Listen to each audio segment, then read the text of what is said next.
Redstone. Oh, this you crazy mother.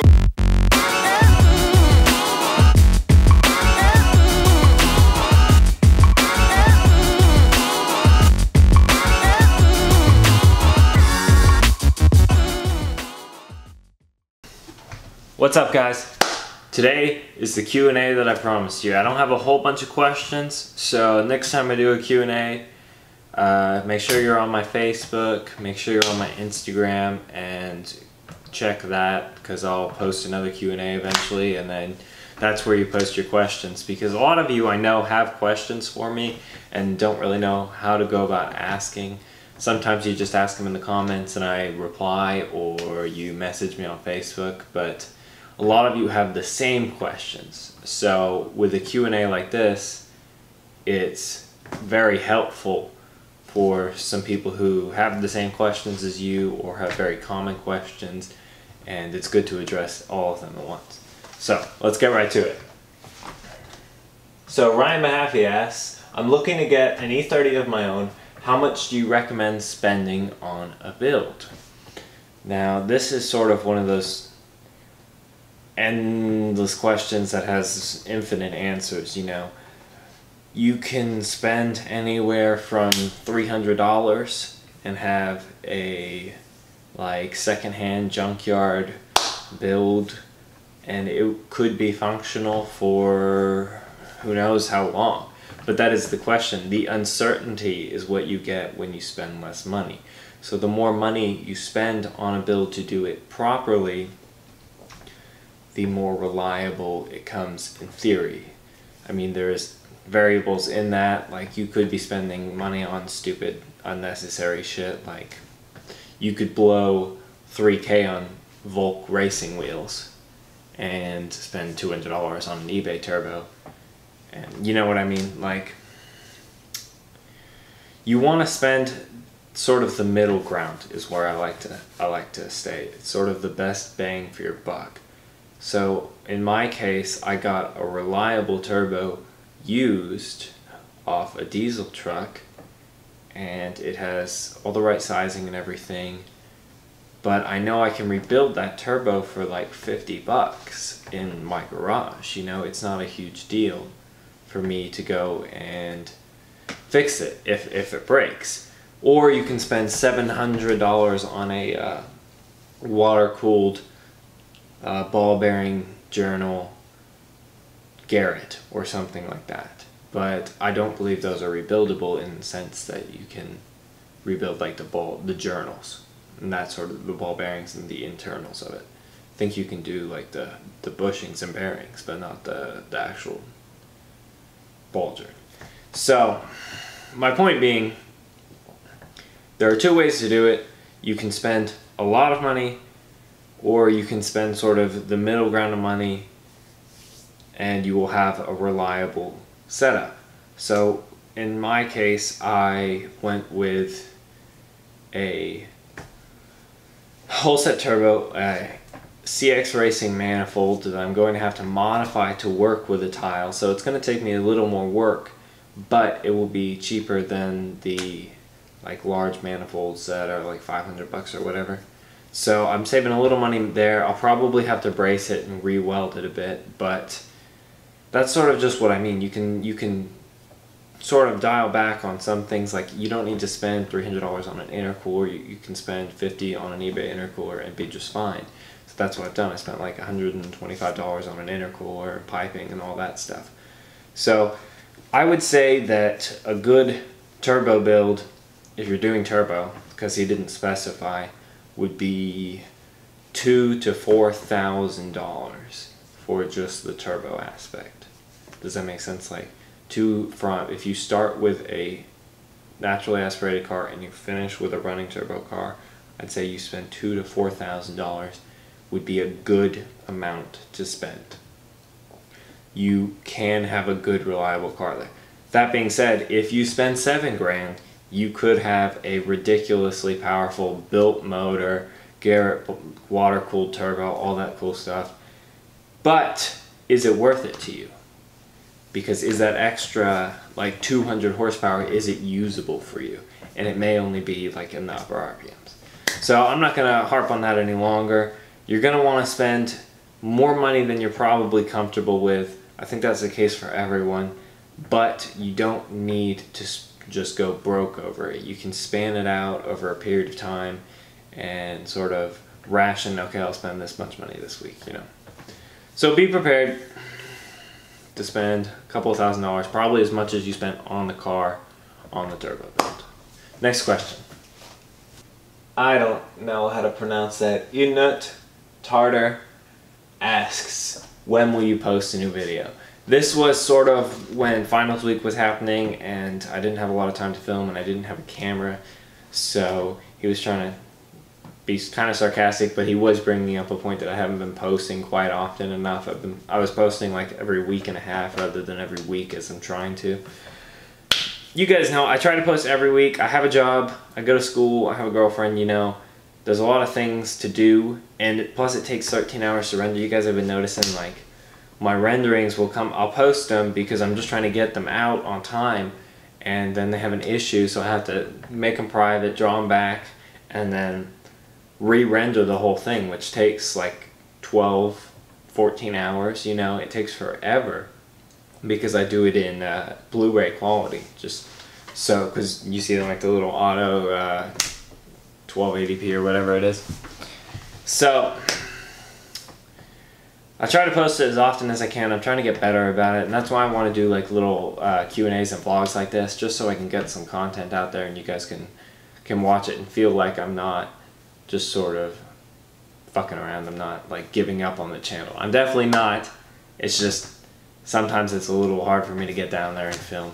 Usually I film like 3 episodes in a week, and then I'm trying to edit them the next week, and then I have a week that I can't do anything, and sort of like that. So they'll be up as often as I can. I'm sorry, just stick with me. Okay, we got Dan Keating is asking me, why didn't I choose to do an engine swap and then turbo the swapped engine? I feel like this is almost a reference to Salt City Euros.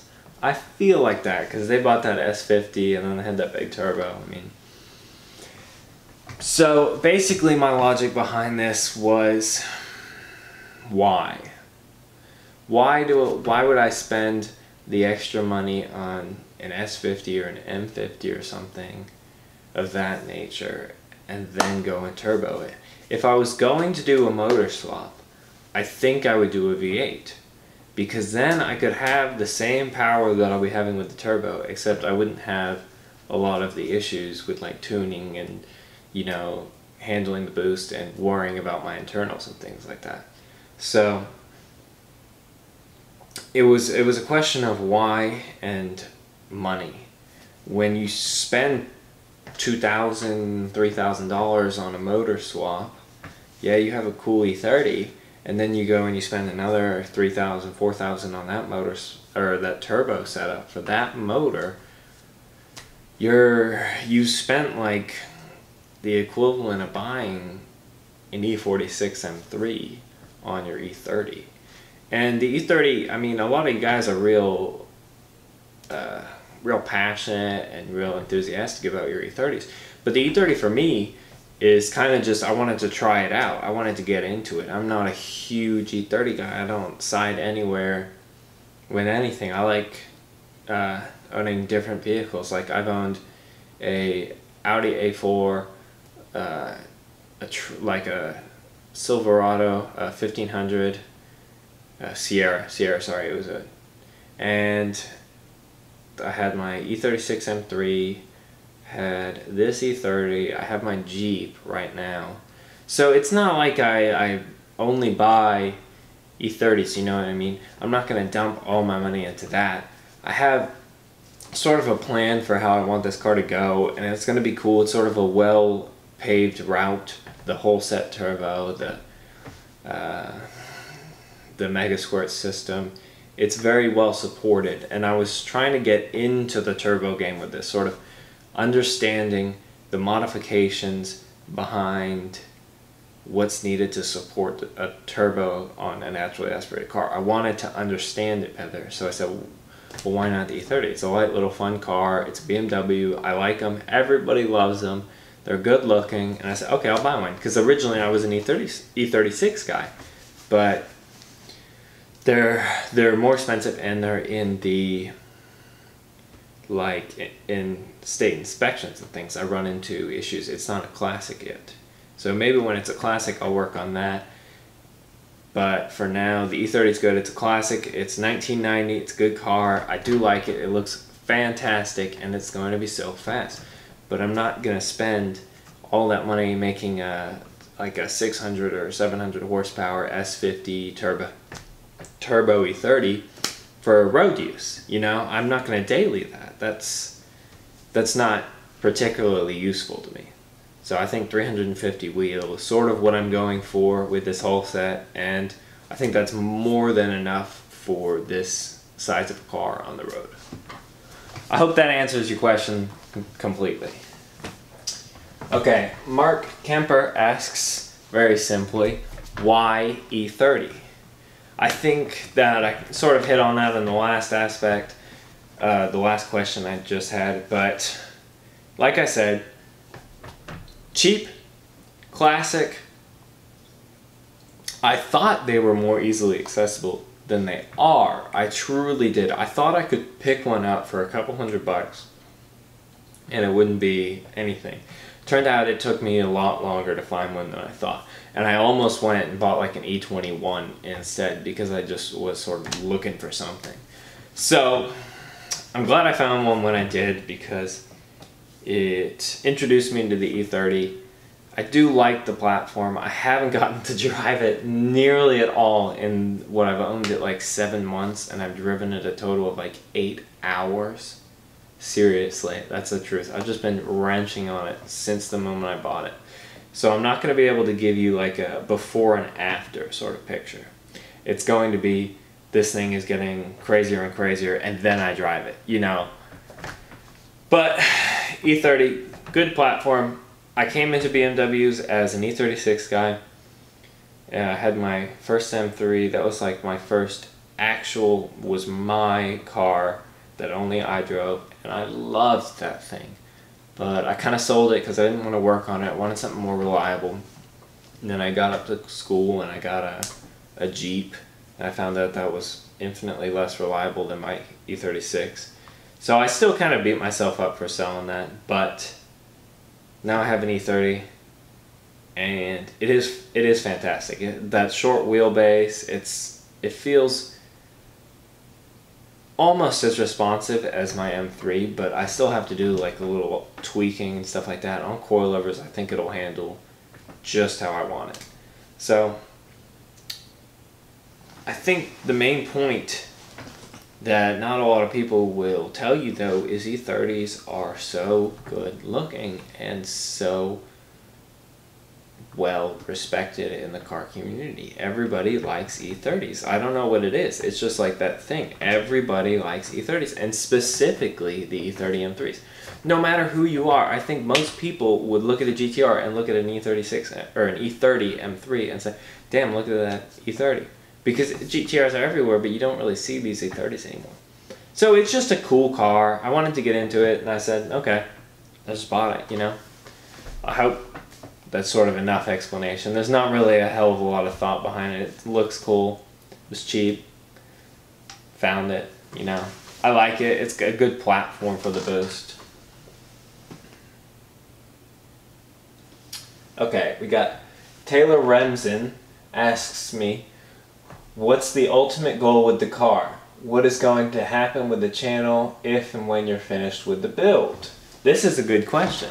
So my goals with the car will be obviously turbo and then get it running, but what I haven't really talked about, I mentioned it maybe a couple videos back, just kind of offhand, but I do want to daily this car. I actually want to sell my Jeep because I'm so tired of dealing with it. So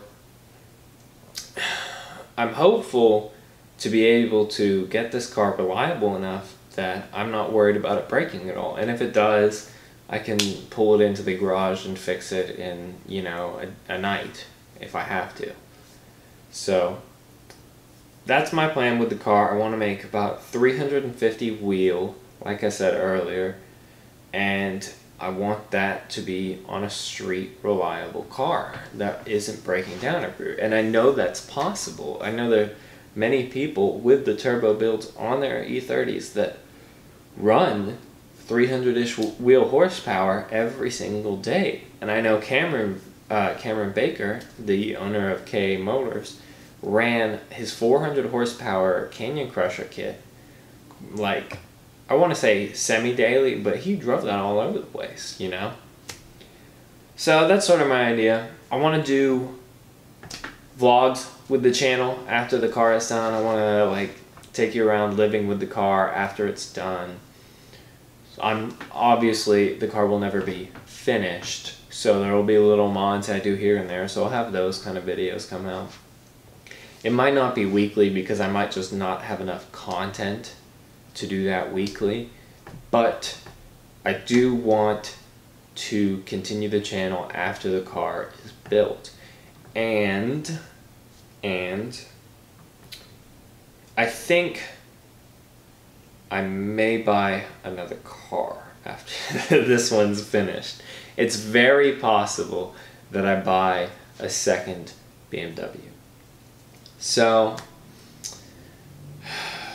just sort of, we'll play it by ear, we'll work it out. I'm looking at E36s now as like a suitable daily in case the E30 never gets to dailyable actual shape.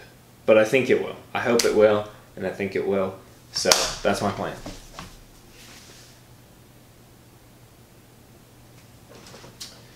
Nicholas Wong asks me, will it blend?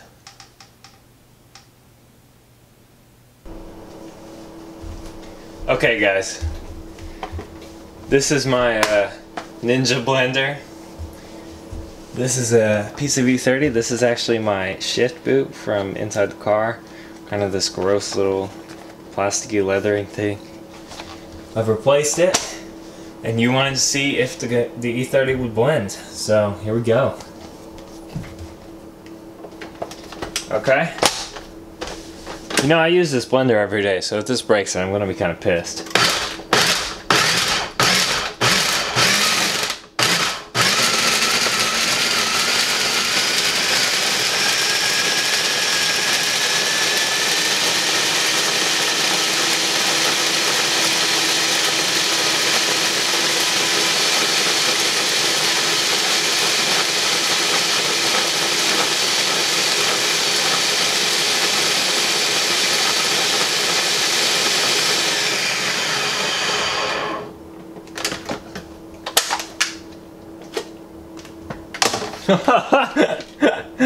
Holy crap.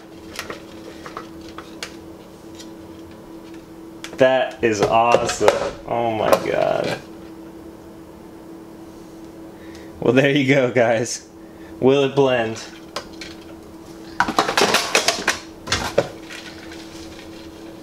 I think it will.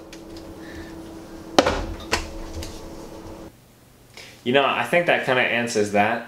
Thank you, Nicholas, for the ridiculous question. Probably broke my blender, but there you go. Will it blend?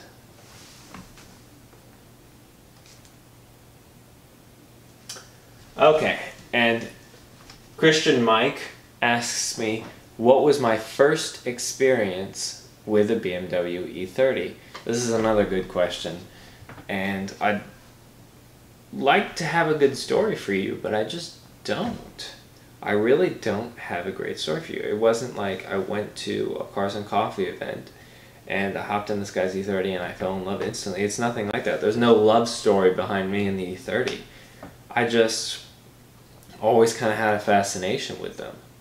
I think that they were always the E36's better looking brother, you know? So I saw a couple Cars and Coffee. I would take photos of them. I always thought they were kind of small and sort of round. I know they're very boxy car, but like the doors and everything, like to the roof, it's very sort of bubbly. I think they would do well with like the E36 side skirts because the E36 came much more flat on the sides, and I like that. But sort of a lot of my introduction to the E30 was YouTube. My buddies would send me pictures of BMWs and things like that, so E30 M3s, and then like 5.0 or LS swapped E30s. That was always really cool to me. The Forza, believe it or not, I played a lot of Forza, and the E30 and the 2002 were some of my favorite cars to drift on that, because I just liked how snappy they were. So sort of the first chance I got, I picked it up. I said, okay, 168 or 164 horsepower, whatever it is just not going to be enough for me, because I was trading from my E36 M3 to this. And I know the E36 M3 is not particularly fast, but going from that to 325i S power is kind of a large downgrade. So I said, okay, let's turbo it. And now we're here, you know, it's about half done. Need to get working on it. But that's sort of it. Like I said, not really a fantastic love story, but it can't always be dramatic and theatrical. So thank you guys for all your questions. Stay tuned for another Q&A, sort of. It'll pop up on Facebook. I'll put a link to my Facebook in the description and somewhere over here. Just make sure you're asking questions whenever another one pops up, if you want to see your name and your question come up and you want me to answer it. Thank you for watching my episode. Stay tuned for more videos like this and more vlog style videos, that sort of thing. If you like what you see, hit like, hit comment, you know, leave a nice few words or ask me a question in the comments. I'll get back to you, and please share this video. You know, it really helps me out whenever you're liking and commenting. I know it seems like such a small thing, and I know every YouTuber asks you, but it does help us out, and I just want to thank you for sort of being a part of this build. Peace.